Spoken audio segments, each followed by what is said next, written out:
Welcome back to Al Frugoni Open Fire Cooking. I'm your host, Al Frugoni, and today's episode is all you need to know about picanha. Hey!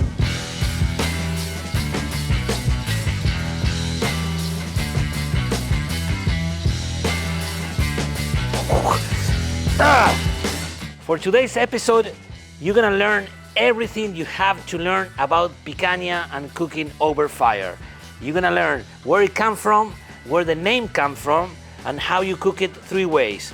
One whole, steaks, and the Brazilian style skewer. Picanha, aka sirloin cup, rump cup, or culette steak. It has all those names and the location is right here, back, top of the sirloin. I'm gonna tell you a story. I don't know if it's true or not, but that story that you can Google it and it exists and it's a true story, it's a true restaurant. You believe it or not, but I think it's fantastic, okay? Picanha, the name was originating in Brazil, right? That's what Brazilians are famous for, picanha. But the story says that it's like a famous restaurant in southern Brazil that is close to the north of Argentina, right? Argentina, Brazil. So there's a famous restaurant that they serve all the time sirloin steaks, right? And the pitmaster was a guy from Tucumán, Argentina. This is a northern province of Argentina. They have this rich client. It was a regular that he always asked for sirloin steak. So one time they ran out of sirloin steak, so this guy cut a picanha steak and served it. And the guy absolutely loved it, and he said, what was this? And he said, sirloin steak. No, that wasn't sirloin steak.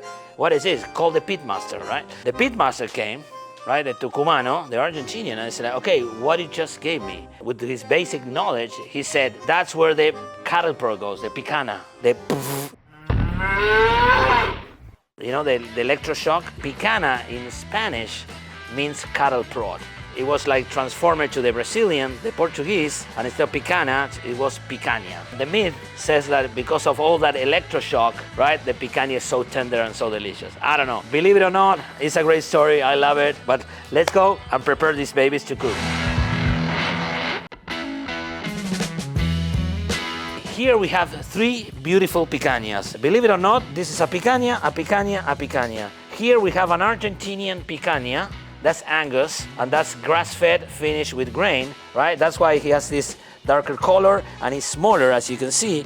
Then we have a prime Texas picanha that you can tell is bigger than the Argentinian, and Texas Wagyu picanha from my friend from RC Ranch. Again, I'm not an expert, but I can tell you that in Argentina, we harvest our cattle with 800 pounds, more or less, right? That's why this picanha is smaller. I heard in Texas we harvested like 1,200, around that. Again, don't take my numbers exactly, I'm not an expert. But I talked to Ryan, the owner of RC Ranch, and he told me they harvest his cattle with 1,500 pounds. And check this out. Look at this, baby. Now decision time, guys. I feel like we need to make the skewers with the Wagyu because they're gonna look so good.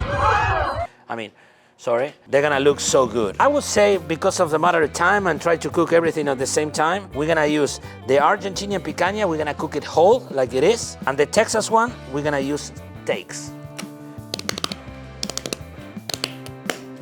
This is a very, very, very extremely important tip, guys, because a lot of people, I see online that a lot of people don't know this tip, right? When you cook for steaks, you had to cut with the grain. And when you cook for skewers, you have to cut against the grain, okay? The grains are going this way, right? So for steaks, I'm gonna cut it with the grain. See? With the grain. Try to cut them all the same size so they cook at the same time. When you cook them with the grain like this, naturally, before I eat it, I'm gonna cut it like this, right? So I'm cutting against the grain. That makes sense? Now we're gonna cut the picanha for skewers. And remember, always against the grain. The grain is running like that, you can see it very good. Look at that. This is so beautiful. Hey, shout out to RC Ranch, guys. Same deal. I'm about to cry right now. Some people will say, oh, Al, that's too much fat. No way, trim it a little bit. No, we don't trim fat, right? Remember, you can take it out later. I have my super skewer, my friend Vic from Oregon. Check this out. American made, lifetime warranty, super skewers. Maybe Santi has to help me on this one. Santiago de Lor. The key here is not stop your finger because these things are very sharp.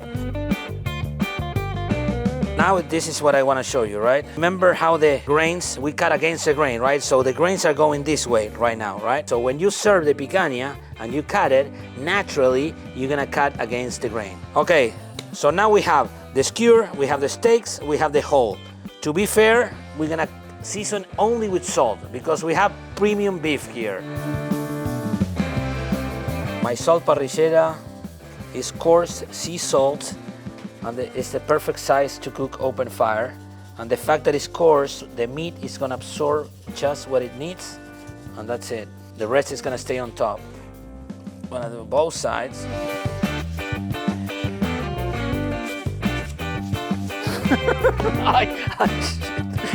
Meat ready, meat seasoned. Now let's go to the grill and see how we're gonna cook it. Vamos. Bang!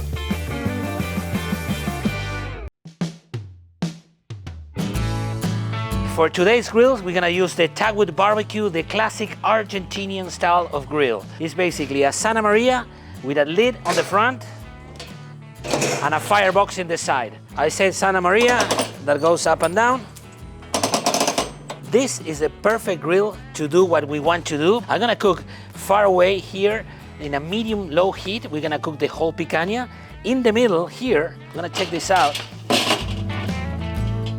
Here we're gonna cook with the skewers. We're gonna do like a I would say medium-high heat. I want this to be like 4 seconds. And in this grill that is closer to the firebox, we're gonna cook hot and fast. So we've been burning this box for a while, so we have a nice, healthy bed of embers. So we're gonna distribute it around the grill to generate that heat that we need. 1, 2, 3, 4, 5, 6. Perfect. That's a medium-low heat. I like that. Here, 1, 2, okay, yes, that's 3 seconds. I love it, and yes, 1 second. So, sear, hot and fast, medium-high heat, medium-low heat, okay? Now, let's cook, baby, let's cook!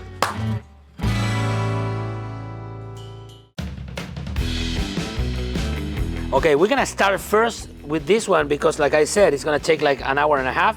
Fat side down first.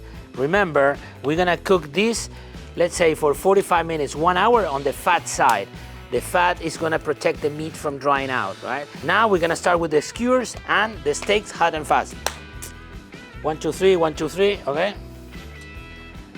Nice.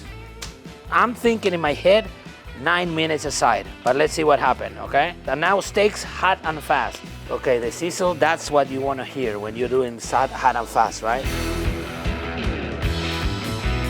So we need to adapt because we didn't have enough coals to sear them there, so I like this better. It's called a floating grill. You can attach it here to do exactly this. We had it almost in temperature. Now we need to sear them, give that little color, right? That burnt color. I like it medium rare, remember? Always medium rare. Well, okay guys, steaks ready. We ran into some problems there. We got short on the coals, so we have to adapt and we put it on the rack, and then we got distracted a little bit. So I think we overcooked these two, maybe this one. I like the color, I like the texture, but let's see what happened, right? We cut it against the grain. Oh my God, this is perfect. Let's see this one here. I think this is a little more overcooked. These two, I don't know, maybe it's perfect. Let me know in the comments what you think about these two, okay? Okay, I think this one here is gonna be how I like it. It's more juicy. I can tell by the face of Santi's making that it's more juicy. Okay, this is Texas Prime picanha steak, and this is why picanha is one of my favorite cuts to eat, because the fat to meat ratio is perfection. Santi, you need to try this. 10 out of 10. Ben, camera. Vamos. Camera approved. Let's go. Oh, the skewers. Oh, let's go. Vamos.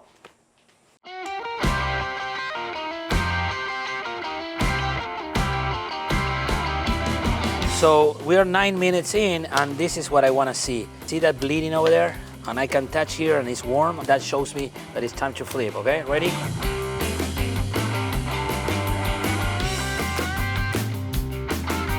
Okay, so we flip the skewer. We add more coals because we lost temperature here. And I'm thinking we're not gonna go 9 minutes in this side. We're gonna go like 4 minutes. Then we're gonna sear the fat cap. But this is something that I wanna mention. Remember when I told you you have to use all the senses when you're cooking? I like that ribs. I can hear, I can smell it, right? Now we're cooking. That's it. 4 more minutes and we're gonna be eating. Comiendo, baby, vamos.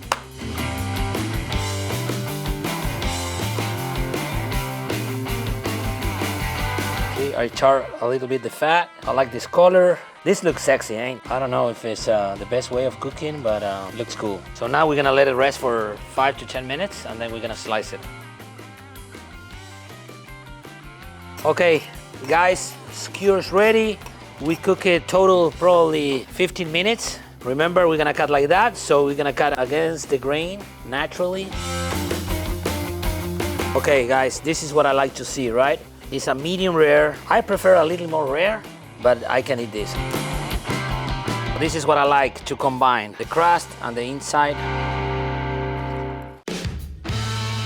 Ridiculous, absolutely ridiculous. The flavor is there, way more tender than the other one, the steak, because cutting it so thin, right, against the grain, that's almost disintegrating in your mouth. It's absolutely amazing. Vamos, Santiagues. I have to say, way better than the steak, and also looks cooler when you cook it. 1 point for this one, and we still have the whole picanha cooking. I think it's time to flip. So let's go back to the grill. Vamos. 1 hour in, and check this out. Like I always tell you, warm up here, and this liquid here, that tells me that it's ready to flip. So we're gonna flip it, and we're gonna cook it for, I'm guessing, 10 to 20 minutes. Okay guys, I'm gonna pull it out. We cook it 10 minutes in that side, almost 1 hour in the fat side, 10 minutes in the other side. So let's pull it out and cut it and see how it looks. Vamos. So this is what I like to see. See how it's like bouncy here? I think that's perfect. I think that's a nice medium rare. We overcook this part, and when we slice on it, you're gonna see. But this is something that you have to learn. Open fire is all about senses. I always tell you, so touch is one of your senses. Let's go, huh? The moment of the truth. Ready? The key is to slice against the grain and super thin. Like a little bit of finishing salt. Super, extremely tender, extremely juicy. Oh my God. I love meat, I love meat! Moment of conclusions. If I had to pick, cook and taste, I would go with the whole one because I enjoy more when I cook slow. Steaks are kind of like, stressed out, you have to, get to that temp. I prefer to cook slow and relax, and the taste, the skewer and whole, similar taste, both very good. But again, if I had to pick, I would go whole because of the cooking process. It's more enjoyable. So that was it, guys. I hope you enjoyed this video. I hope you learned something. And if you like this kind of content, follow for more. Every week we're gonna post something else. And if you have an idea, just put it on the comments what you wanna learn, what you wanna see. This is it. Frugoni out. Vamos.